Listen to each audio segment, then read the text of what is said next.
अगर आप एक सड़क पे चलते हुए इंसान को S&P 500 और प्रोफेशनली मैनेज हेज फंड के बीच चुनने को कहोगे तो चांसेस है कि ज़्यादातर उनमें से लोग हेज फंड को ही चुनेंगे।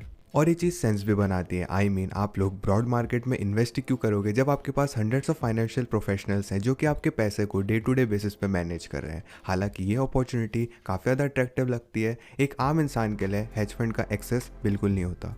ज़्यादातर हेज फंड्स की रिक्वायरमेंट होती है कि आप एक मिलियनर हो, साथ साथ आप कम से कम $1 मिलियन तो इन्वेस्ट करो हेज फंड में। ये बहुत बड़ी रिक्वायरमेंट जो है हेज फंड को ऐसी इमेज दे चुके हैं कि वो एक फैंसी इन्वेस्टमेंट टूल है जो सिर्फ अमीर लोग ही कर सकते हैं। मगर अगर हम एक के बाद एक लेयर्स को खोल के जाते हुए देखें तो हम देखेंगे कि हेज फंड्स इतना ज़्यादा फैंसी नहीं है। इनफैक्ट एक इन्वेस्टमेंट अगर आप S&P 500 में करते हैं ना 2010 में, वो ट्रिपल रिटर्न दे देती हेज फंड के मुकाबले। तो जान लेते हैं हेज फंड्स की सच्चाई, उनके रिटर्न्स इतने ख़राब हैं मगर फिर भी अमीर लोग जो है हेज फंड में क्यों इन्वेस्ट करते हैं। इससे पहले कि हम अलग अलग रीजंस को देखें क्यों हेज फंड्स मार्केट को अंडर परफॉर्म करते हैं, हमें ये प्रूफ देखना होगा। ये टेबल दिखाती है एवरेज रिटर्न्स जो कि हेज फंड्स और S&P 500 ने दिए हैं 2011 से आज तक। जैसा कि आप लोग देख सकते हो, हेज फंड्स अंडर परफॉर्म करते हैं S&P 500 को हर साल। ग्रीन ईयर्स पे उन्होंने कम पैसा बनाया और रेड ईयर्स पे ज़्यादा पैसा गंवाया। अगर हम थोड़ी सी मैथ करें तो हम देख सकते हैं कि एवरेज एनुअल रिटर्न है हेज फंड्स की 4.956% की है, वहीं पे एवरेज एनुअल रिटर्न S&P 500 की 14.4% है। तो S&P 500 ने हेज फंड्स को पिछले 10 सालों में तो क्रश करके रख दिया। वॉरेन बफेट ने तो इवन इस आउटकम को 2008 में प्रिडिक्ट कर दिया था। 2008 में वॉरेन बफेट ने $1 मिलियन की शर्त लगाई थी कि S&P 500 हेज फंड्स को आउट परफॉर्म कर देगा अगले 10 सालों में। और 2015 तक हेज फंड्स जो है इतने ख़राब तरीके से लूज़ करे थे S&P 500 के सामने कि वॉरेन बफेट का ओपोनेंट टेड साइड्स ने एक्चुअली 2.5 साल पहले ही गिव अप कर दिया। तो इसमें तो कोई भी सवाल नहीं कि हेज फंड्स ने अंडर परफॉर्म किया है मार्केट को। मगर रियलिटी की बात करें तो ये फेयर कंपैरिजन नहीं है, क्योंकि कई सारे और फैक्टर्स होते हैं हेज फंड को चलाने में। उनमें से एक है हेजिंग। जैसा कि नाम सजेस्ट करता है, हेज फंड्स हेज करते हैं अपनी दावों को। इसका मतलब ये है कि उन्हें दोनों साइड से खेलना पड़ता है मार्केट को। वहाँ पे 99% कॉन्फिडेंस हो सकता है कि एप्पल का स्टॉक आज से 10 सालों में ज़्यादा बढ़ जाएगा, मगर इसके बावजूद भी उन्हें अपने पोर्टफोलियो का कुछ परसेंट एप्पल के अगेंस्ट दाव पे लगाना पड़ता है। अब उन्हें एप्पल के स्टॉक को शॉर्ट नहीं करना पड़ता या फिर पुट्स नहीं लगाने पड़ते हैं एप्पल पे, मगर उन्हें यह करना पड़ता है कि किसी भी तरह से रिस्क को ऑफसेट करना पड़ता है जो एप्पल के स्टॉक को खरीद के ले रहे हैं वो। और इस चीज़ को करने के लिए वो बीटा का इस्तेमाल करते हैं। बीटा एक मेजर है स्टॉक की परसीव्ड वॉलेटिलिटी का in comparison to the overall market. S&P 500 इसका बेसलाइन होता है। जो स्टॉक जो है परफॉर्म करते हैं S&P 500 के बराबर, उनकी बीटा वैल्यू 1 की होती है। इसी तरह से स्टॉक्स जो आउट परफॉर्म करते हैं मार्केट को, जैसे एप्पल और टेस्ला, उनकी बीटा वैल्यू 1 से ज़्यादा होगी। वहीं पे स्टॉक्स जो अंडर परफॉर्म करते हैं मार्केट को मगर फिर भी पॉजिटिव है, उनकी बीटा वैल्यू 0 से 1 के बीच होगी। और फाइनली वो स्टॉक या पोजीशन जो कि नेगेटिव है, जब मार्केट ऊपर जाता है नीचे जाता है, उनकी बीटा वैल्यू नेगेटिव होगी। हेज फंड इंडस्ट्री में स्टैंडर्ड ये है कि ओवरऑल बीटा वैल्यू को 0 पे रखा जाए। इसका मतलब ये है कि हेज फंड न्यूट्रल होता है मार्केट में। कुछ हेज फंड्स जो है नेगेटिव बीटा वैल्यूज़ पे और कुछ बीटा वैल्यूज़ 1 से ऊपर में जाते हैं, मगर ज़्यादातर केसेस में गोल होता है कि लो बीटा वैल्यू को मेंटेन किया जाए। और इस चीज़ को कंसिडर करते हुए ज़्यादातर हेज फंड्स कंसिस्टेंटली बहुत सारा पैसा बर्न करते हैं जिससे लो बीटा वैल्यू मेंटेन की जा सके। इसके उससे बेनिफिट नहीं कर पाते दोनों तरफ से वो। हेजिंग के अलावा हेज फंड्स बहुत सारा पैसा फीस में भी लगा देते हैं। जब बात आती है पैसिव इंडेक्स फंड की, तो जो फंड मैनेजर्स होते हैं उनके पास ज़्यादा काम करने के लिए नहीं होता। हर क्वार्टर कुछ कंपनीज जो है वो S&P 500 से बाहर चली जाती है और कुछ ऐड की जाती है। तो इंडेक्स फंड मैनेजर को आगे जाके खरीदनी या बेचनी पड़ती है कुछ पोजीशंस हर क्वार्टर में, मगर बस इतना ही है। As a result passive funds जो है उनकी काफ़ी छोटी एक्सपेंस रेशोज होती है। फॉर एग्जाम्पल वैनगार्ड S&P 500 का फंड का एक्सपेंस रेशियो सिर्फ 0.03% का है। इसका मतलब ये है कि हर $100 जो आप इन्वेस्ट करते हो ना फंड में, उसमें से सिर्फ 3 सेंट जो है फंड मैनेजर्स के पास जाता है हर साल। वहीं पे हेज फंड्स में दूसरी तरफ फाइनेंशियल एनालिस्ट और पोर्टफोलियो मैनेजर जो है अपनी पूरी ज़िंदगी फंड को मेंटेन करने में लगा देते हैं। ऑन एवरेज लोग जो है हेज फंड्स और इन्वेस्टमेंट बैंक्स में काम कर रहे होते हैं ना, 80 से 100 घंटे काम करते हैं हर हफ्ते। अब क्योंकि उन्होंने इतनी बड़ी कमिटमेंट करी है, वो एक्सपेक्ट करते हैं उन्हें पैसे भी अच्छे मिलेंगे। जो स्टैंडर्ड फी स्ट्रक्चर होता है हेज फंड्स में, वो 2 and 20 रूल को फॉलो करता है। ये रूल बताता है कि हेज फंड्स मैनेजमेंट फी लेंगे 2% की हर साल और 20% सारा जनरेटेड प्रॉफिट में से लेंगे। अगर हमारे पास हेज फंड है जो कि 10% का एनुअल रिटर्न भी प्रोड्यूस कर रहा है ना, तो हेज फंड जो है 4% तो उसमें से ले लेगा। इसका मतलब ये भी है कि एक्चुअल इन्वेस्टर के पास सिर्फ 6% बचेगा।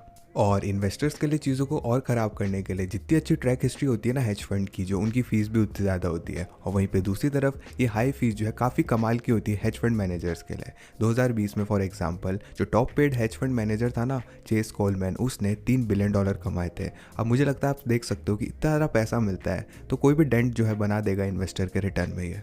और ये हमको अगले फैक्टर पे लेके जाता है जो कि हेज फंड्स को होल्ड बैक कर रहा है, वो है डाइवर्सिफिकेशन। S&P 500 को जाना जाता है सबसे ज़्यादा diverse investment available on the stock market, क्योंकि गेंस और लॉसेज होते हैं उसमें टॉप 500 पब्लिकली ट्रेडेड कंपनीज के। मगर दिन के आखिर में S&P 500 सिर्फ एक ही एसेट क्लास में डील करता है, वो भी स्टॉक की। वहीं पे हेज फंड्स दूसरी तरफ हर चीज़ में इन्वेस्ट कर सकते हैं जो भी आप सोच सकते हो।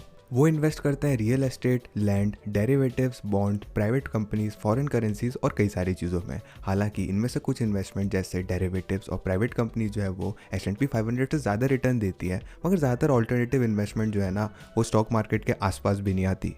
अब 10 साल के ट्रेजरी बॉन्ड्स का एग्जांपल ले लेते हैं। करंटली एक 10 साल का ट्रेजरी बॉन्ड आपको 1.3% हर साल देगा। इसी तरह से रियल एस्टेट भी आपको 3 से 5% हर साल देगा। तो जब आपके पास 10% बॉन्ड्स, 10% रियल एस्टेट और 10% कैश में है ना, और इसी तरह से, तो बहुत ज़्यादा मुश्किल हो जाता है ऐसे इंडेक्स को बीट करना जो कि 100% स्टॉक का बना हुआ है। और ये इसी चीज़ की वजह से हम लोग कंपेयर नहीं करना चाहिए ओवरऑल रिटर्न्स को हेज फंड के S&P 500 के साथ। और अगर आपको true apples to apples comparison चाहिए ना दोनों के बीच में, तो आपको ओनली स्टॉक होल्डिंग्स में देखना पड़ेगा हेज फंड्स की, और उसके बाद उस पैसे को हटा देना होगा जो कि हेजिंग में लगता है पोर्टफोलियो की। और ये एक्यूरेट रिप्रेजेंटेशन देगा जो रिटर्न्स हेज फंड प्रोवाइड करते हैं, अगर वो मैक्सिमाइज रिटर्न्स करने के लिए बने होते तो।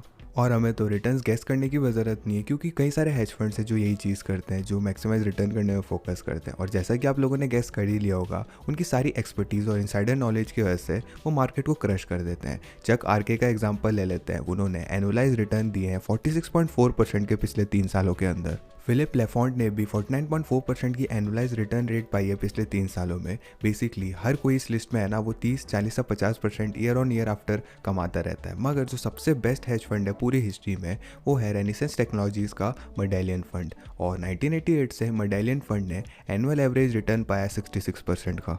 मगर क्योंकि उनके रिटर्न्स इतने कमाल के हैं, वो 27% की फ़ीस चार्ज करते हैं और फीस के बाद इन्वेस्टर्स को सिर्फ 39% मिलता है। मगर ये भी S&P 500 से कई ज़्यादा है। तो अगर यहाँ पे लाखों हेज फंड्स हैं जो कि S&P 500 को डिस्ट्रॉय करते हैं, तो क्यों बिलियनर्स और इंस्टीट्यूशन जो है अपना पैसा बहुत बड़े वाले हेज फंड्स में नहीं डालते?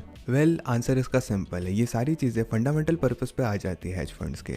नेचर से हेज फंड जो है वो मैसिव रिटर्न्स देने के लिए नहीं बनाए गए, और वेल्दी जो है हेज फंड्स में हाई रिटर्न एक्सपेक्ट करते हुए इन्वेस्ट नहीं करते। उनका प्राइमरी गोल ये होता है हेज फंड में कैपिटल प्रिजर्वेशन का, और इसी की वजह से बिलियनर्स उनकी तरफ अट्रैक्ट होते हैं। यहाँ पे एक बात है, बिलियनर्स के पास पहले से काफ़ी सारे रिस्की इन्वेस्टमेंट्स होते हैं, क्योंकि बिलियनर बनने का यही तरीका है कि एक इंडस्ट्री या कंपनी में बहुत बड़ा दाव लगा दो। 90 से 95% उनकी वेल्थ जो है वो एक या दो कंपनीज से आती है, और क्योंकि वो लोग बिलियनर्स हैं तो उनकी इन्वेस्टमेंट क्लियरली मार्केट को क्रश कर रही है पिछले कई सालों से।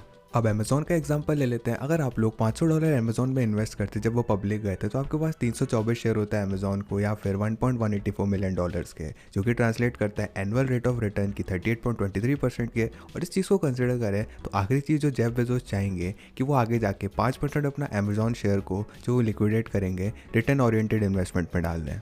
मगर इसके अलावा वो चाहेंगे कि वो अपने एक्सपोजर को मार्केट के साथ कम कर दें, और हेज फंड जो है परफेक्ट तरीका होता है इस चीज़ को करने के लिए। क्योंकि हालांकि हेज फंड जो है मार्केट से पीछे रह जाते हैं बुल मार्केट्स के दौरान, ये सेम चीज़ बेयर मार्केट्स के लिए नहीं की जा सकती। सच्चाई तो ये है, जनरल मार्केट एक्सपोनेंशियली बढ़ जाता है, मगर साथ साथ गिरता भी बहुत ज़्यादा तेज़ी से है वो। .com बबल के बाद नैस्डैक 78% क्रैश कर चुका था अपने पीक से, और इंडिविजुअल टेक कंपनीज जैसे अमेज़ॉन हो गई वो और भी ज़्यादा क्रैश कर रही थी। और अगर आप एक टेक कंपनी के ओनर होते 2002 में, तो आप लोगों किस तरह से अपना जीवन चलाते अगर आपका सारा पैसा अमेज़ॉन या गूगल में फंसा होता? तो आप डेफिनेटली अपने शेयर्स तो बॉटम ऑफ द मार्केट में नहीं बेचते जब स्टॉक 95% तक क्रैश हो चुका था। ऐसे सिनेरियो में ये काफ़ी अच्छा होता है कि आपके पास ऐसी इन्वेस्टमेंट हो जो कि अपनी पूरी वैल्यू को बचा के रखे, जिससे आप पैसे भी निकाल सको। और यहीं पे हेज फंड्स काम आते हैं। हेज फंड्स मार्केट के बराबर तो नहीं बढ़ते बुल मार्केट्स के दौरान, मगर वो मार्केट के जितना नहीं गिरते बेयर मार्केट्स के दौरान। ये ग्राफ जो कंपेयर करता है हेज फंड को S&P 500 की परफॉर्मेंस से 1995 से, परफेक्टली इस चीज़ को दिखा देता है। तो जैसा कि आप लोग देख सकते हो, 1995 से 2000 के बीच में जब .com बबल आया था, S&P 500 के रिटर्न्स डबल हो गए हेज फंड के मुकाबले।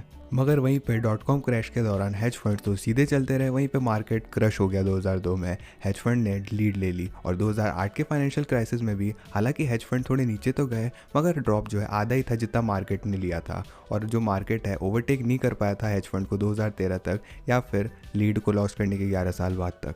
हालांकि S&P 500 पिछले एक दशक से डोमिनेट कर रहा है, मगर ऐसा होगा कि अगले बेयर मार्केट में हम लोग हेज फंड को वापस से शाइन करता हुआ देखेंगे। इसका मतलब ये नहीं कि इंडेक्स फंड जो है हेज फंड से अच्छे हैं या फिर हेज फंड जो है अच्छे हैं इंडेक्स फंड से, मगर रियलिटी ये है कि कंप्लीटली अलग अलग टूल्स हैं जो कि अलग अलग पर्पस को सॉल्व करते हैं।